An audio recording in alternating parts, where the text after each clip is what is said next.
Durante entrevista ao podcast Liberdade, o deputado federal Felipe Barros comentou a morte no cárcere de Clériston Pereira da Cunha, o Clezão, preso político do ministro Alexandre de Moraes, do Supremo Tribunal Federal, e apontou que a morte do preso político desencadeou manifestações em todo o país.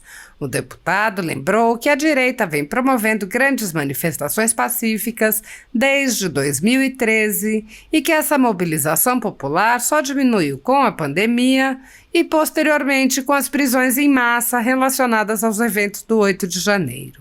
Felipe Barros disse: sempre fizemos manifestações pacíficas. Nunca teve quebra-quebra, ao contrário das manifestações deles. Aconteceu no dia 8. Eu tenho a minha convicção. O deputado lembrou: tivemos uma omissão dolosa do governo federal, do senhor Flávio Dino principalmente. E depois do dia 8 de janeiro, as pessoas ficaram receosas, desanimadas, não quiseram mais sair às ruas. Agora voltaram.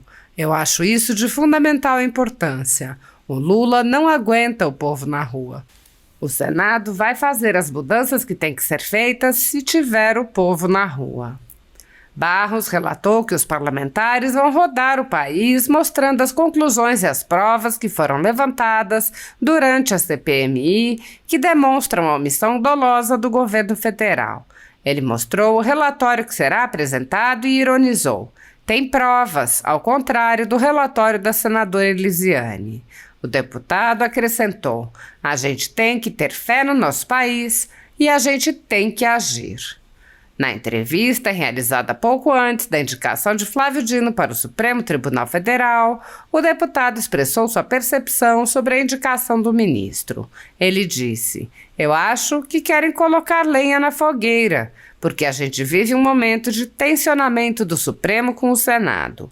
O Supremo já vem tensionando o Congresso há muito tempo. O Senado passou a reagir apenas agora, mas está reagindo.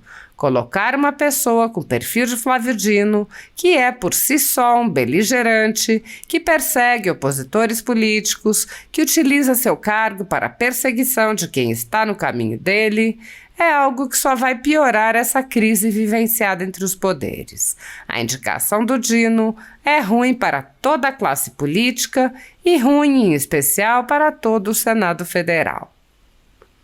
Há mais de 10 anos, a Folha Política atua noticiando fatos, discursos, argumentos e denúncias que são obliteradas pela velha imprensa. Nosso veículo de imprensa dá voz às vozes conservadoras, ao anticomunismo, à defesa dos direitos fundamentais e da liberdade de expressão e de imprensa, além de trazer ao público os vídeos dos pronunciamentos de autoridades para que o público possa formar sua própria opinião sobre o que foi dito e não precise depender de relatos de terceiros. Quem controla a informação, controla em última instância a realidade. Grupos monopolísticos e cartéis que se associam com o intuito de barrar informações contrárias ou inconvenientes, atuam em conluio com a finalidade de aniquilar qualquer mídia independente, eliminando o contraditório e a possibilidade de um debate público amplo, honesto, abrangendo todos os feixes e singularidades dos mais diversos espectros políticos. Controlando as informações, o cartel midiático brasileiro tenta excluir do debate e, em última instância, da vida pública, os conservadores e os veículos que dão voz a essas pessoas. A renda da Folha Política está sendo confiscada a mando do ministro Luiz Felipe Salomão, ex-corregedor do TSE, com respaldo e apoio de Luiz Roberto Barroso, Alexandre de Moraes e Edson Fachin.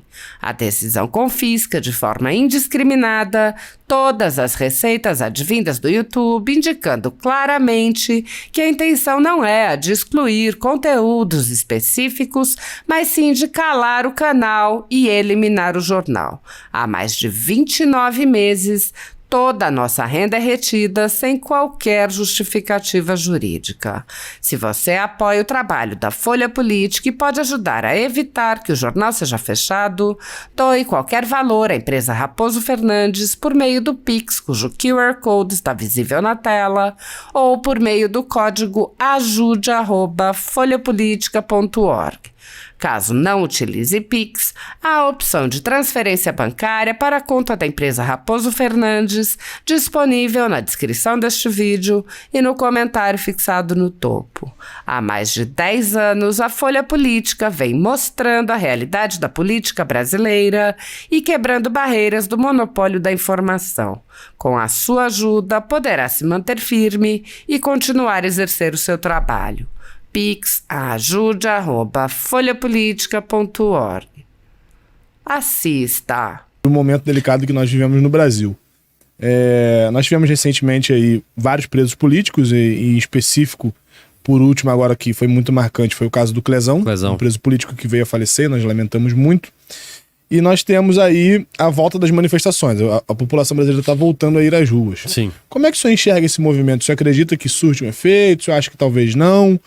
Corremos o risco de ter novas prisões? A população tem que voltar a ir às ruas mesmo? Os políticos acostumaram a lidar com essa pressão? Ou não faz diferença? Como é que o senhor enxerga isso? O que eu vejo é assim. Nós ocupamos as ruas desde 2013, né, quando a esquerda, lá em São Paulo, fez as manifestações que não eram só pelos 20 centavos, e não era mesmo, porque daí a gente ocupou as ruas e tomou conta das ruas. Né? Então, desde então, nós sempre fizemos manifestações pacíficas. Nunca teve quebra-quebra em manifestação da direita. Ao contrário das manifestações deles, que tinha Black Blocs, que tinha MST, que tinha apoio do PCC, tráfico de drogas, crime organizado, etc. Aconteceu o dia 8 de janeiro. Que eu tenho a minha convicção, depois de tudo que nós investigamos na CPMI do dia 8 de janeiro.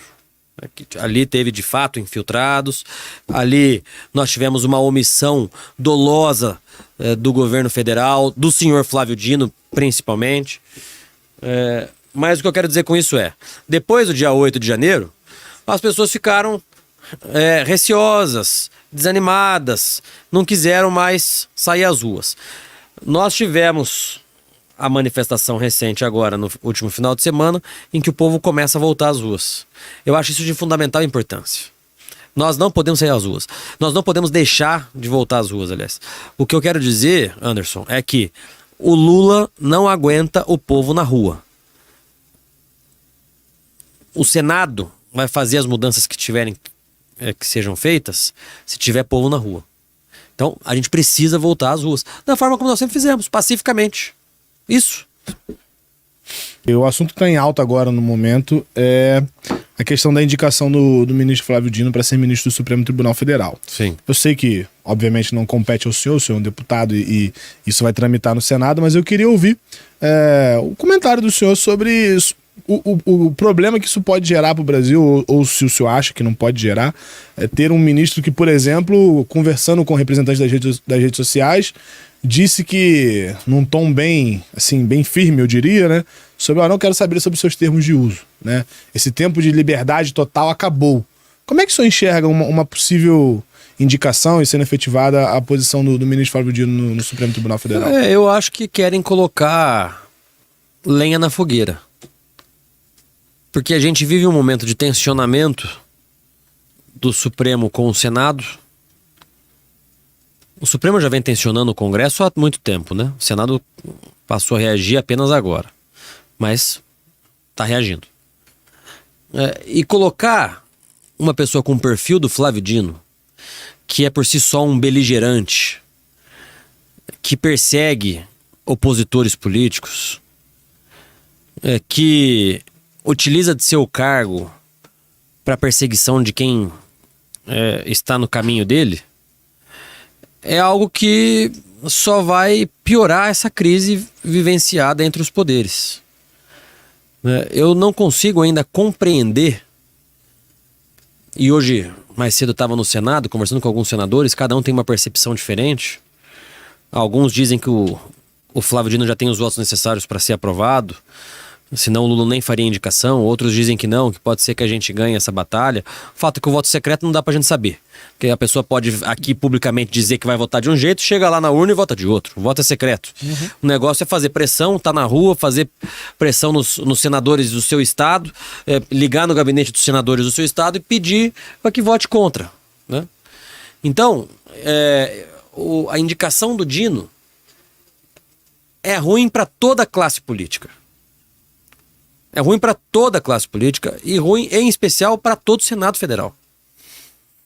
Eu espero que o Senado continue a reagir.